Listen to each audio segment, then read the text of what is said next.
Morning అందరికీ. ఇందాక నేను బండి అయితే స్టార్ట్ చేసి రీజనరేషన్ అయితే అయిందనమాట. రీజనరేషన్ అయిన తర్వాత ఈ ట్యాంకులలో ఎప్పుడైనా వాటర్ ఉంటాయన్నమాట. ఈ వాటర్ అనేది ఎప్పటికప్పుడు క్లియర్ చేసుకోవాలి.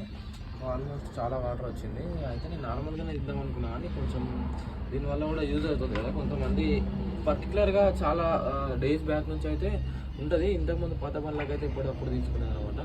కొత్త బండ్లు వచ్చినాక అదేం పోయిందనమాట అయిందనమాట. సో వాటర్ చెక్ చేద్దామనేసి వచ్చినా ఆల్మోస్ట్ అన్ని ట్యాంకులలో అయితే తీసేసినాయి. ఇంకా ఇది అన్నీ తీసేసినాయి. ఇప్పుడు దీని మీద చూడండి ఇప్పటికి ఇంత వాటర్ వచ్చింది. ఇంకా వస్తుంది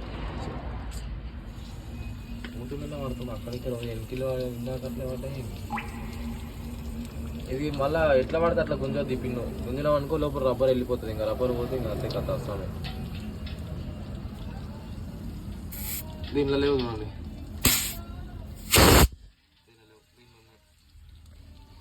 చాలా వస్తున్నాయి. ఇంకా మొత్తం ఇంకా వస్తలేదు ఏంటో.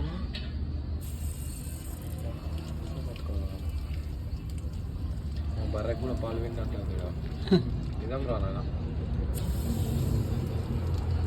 ఈ నీళ్ళు ఉంటే బ్రేకులు రావు. ఇంకా నిజంగానే రావు బ్రేకులు. తక్కువ వస్తుంది. ఇంకా ట్యాంకులలో మొత్తం ఇది నిండి ఇంక ఏరేడంగా పోతుంది అన్నట్టు ట్యాంకులలో. ఇన్ని నీళ్ళు అసలు నాకు ఇంకో హైలైట్ ఏంటంటే ఇది ఏడంగా పోతేమో నాకు తెలియదు అనమాట. మా డాడీ పడుతున్నాడు. మా డాడీ లేచినాక కొంచెం ఇన్ఫర్మేటివ్గా దీనిలో సంబంధించినంత కనుక్కున్నాను. అయిపోకి వచ్చినాయి. ఇంకా ఎద్దు వస్తుంది. ఎద్దుతో ఎట్లెట్లనో అయితే వాటర్ది.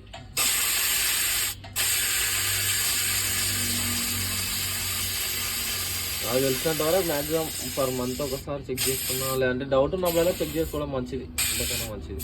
అంతా నేను చెప్పలేం కానీ బండి పని కాబట్టి ఇది మంత్ గిన్నె డేట్లకి ఇట్లే ఉండవు.